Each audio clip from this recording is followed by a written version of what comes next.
बंटी जी कहाँ गए? अच्छा बैठल बने। दीपक भाई आयल बने, बहुत बहुत स्वागत अभिनंदन।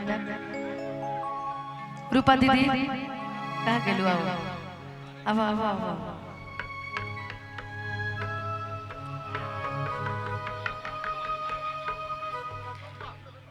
एगो बड़ा सुंदर गीत के फरमाइश है। सी शार्प है भैया।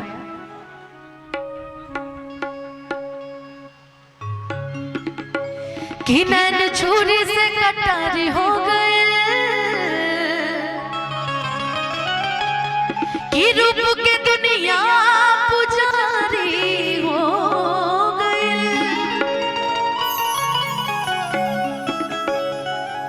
जब के हो नजरी में आके बस चला, तब बुझिया की प्रेम के बीमारी हो। Love you serious. छोटे बाबा संभाल ले रे बनी कमाल ना। ए मेरा रू मतलब हमने के भौजाई व्रत कैले रहे। वाह कितना सुंदर रहुआ लगत रही, शांत बैठ। उहे सोचत रही भाई घर आता ये शांत रहे के नहीं पड़ी। ये सोचत रही कितना बदमाश बच्चा इतना शांति से कैसे बैठल बारा। मेरा रू भी शांत रहे के पड़ी।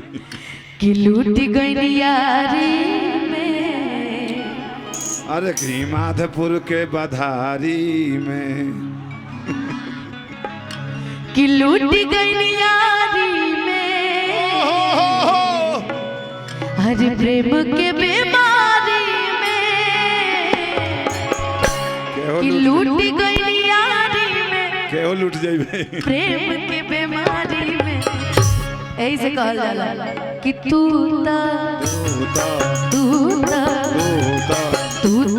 भुलाई गईला जाके ससुरारी में।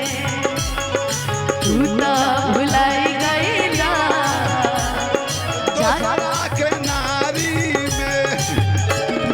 लूट गई यारी में, प्रेम के बीमारी में। लूट गई यारी में, प्रेम के बीमारी में। तू भुलाई गईला यार दुनिया लहरी में। तू भुलाई गईला यार दुनिया लहरी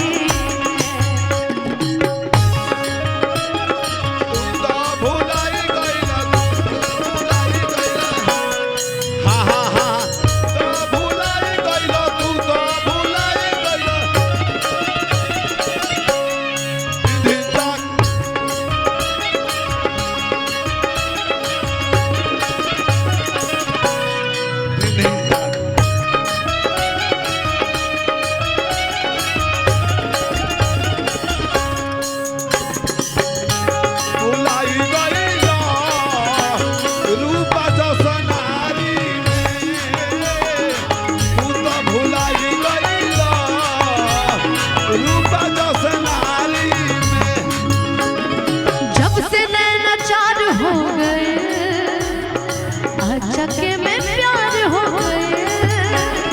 जब से चाल हो गई, चके में प्यार हो गई।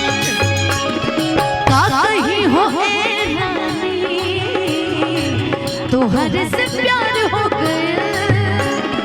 जब से नैना चार भइलिया चके में प्यार भइल। मिले के करार हो घर के पिछुआरी। मिले के करार हो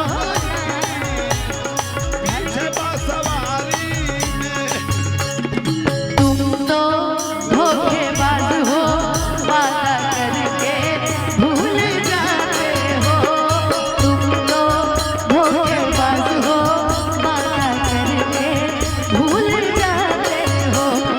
रोज रोज तुम जो सनम ऐसा करोगे, रोज रोज तुम जो सनम ऐसा करोगे, हम जो रूठ जाएंगे तो। आहा तुम भी बड़ी चालाक हो,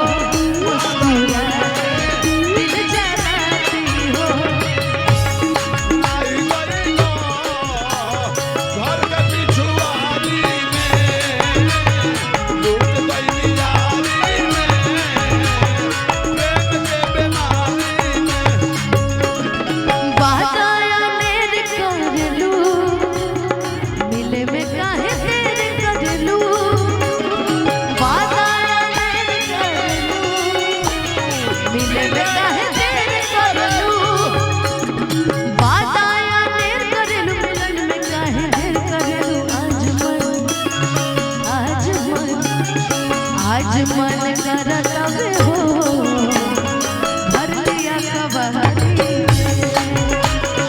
लूट गई यारी में प्रेम के बेमारी में लूट गई यारी में प्रेम के बेमारी में लूट गई यारी प्रेम के बेमारी लूट गई यारी प्रेम के बेमारी कि लूट गई यारी में प्रेम के बेमारी लव यू सीरियस बाप बाप